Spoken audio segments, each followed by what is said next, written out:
Yaşlılarımız toplumumuzun çok büyük değerleridir. Peygamber Efendimiz Aleyhisselatü Vesselam'ın hadis-i şerifinde şöyle buyurulur.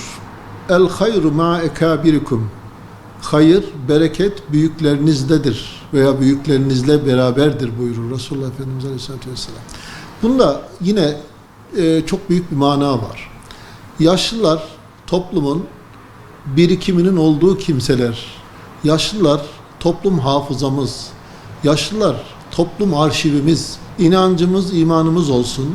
Sosyal yapımız olsun. Geleneklerimiz, göreneklerimiz olsun. Yani toplumumuzu diri tutan, toplumumuzu bir arada tutan, topluma hayat kazandıran hususların bir sonraki nesillere nakli bakımından yaşlıların çok büyük görev yaptığını ya da çok büyük değer sahibi olduğunu biliyoruz.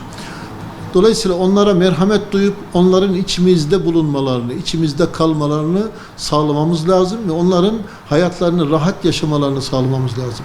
Peygamber Efendimizin de buyurduğu gibi yaşlılarımıza merhamet etmemiz lazım. Yaşlarına merhamet etmeyen ve çocuklarına sevgi duymayan toplumda sevgi, saygı olmaz, merhamet de olmaz. Bu sebeple biz onlardan öğreneceğimiz çok şeylerimiz var.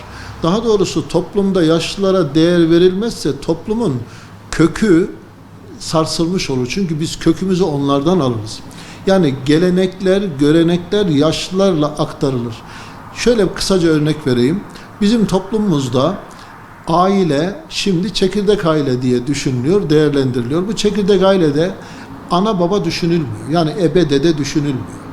Anne, baba ve çocuklardan ibaret görülüyor. Dolayısıyla ebe dede bunun içinde düşünülmediği için toplumun arşivi olan geleneklerin, göreneklerin, toplumun hayat damarı olan şeylerin aktarıcısı neneler, ebelerdir. Onlar toplum içerisinde, aile içerisinde yaşamadığından geleneklerimiz çocuklarımıza aksetmiyor. Bu da bizi zor durumda bırakıyor. Şimdiki çocuklarımız maalesef geçmişimizi yeterli bilmiyor. Halbuki göreneklerimiz okumaktan ziyade bizzat nenenin ve dedenin dizinin dibinde oturularak, onların dizinde torunlar uyutularak öğretilir. Maalesef biz buradan mahrumuz.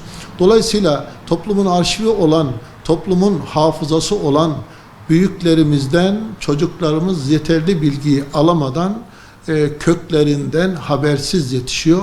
Bu da toplum hayatımız için çok büyük sıkıntı. Dinen ve sosyal olarak özellikle üzerimize düşenleri yerine getirebilmek için yaşlılarımıza gereken hürmeti mutlaka göstermemiz lazım. Onlara yer vermemiz lazım. Onlara toplum içerisinde layık oldukları yeri özellikle bizim vermemiz lazım ki bu gelenek de bizden sonrakilere aktarılsın.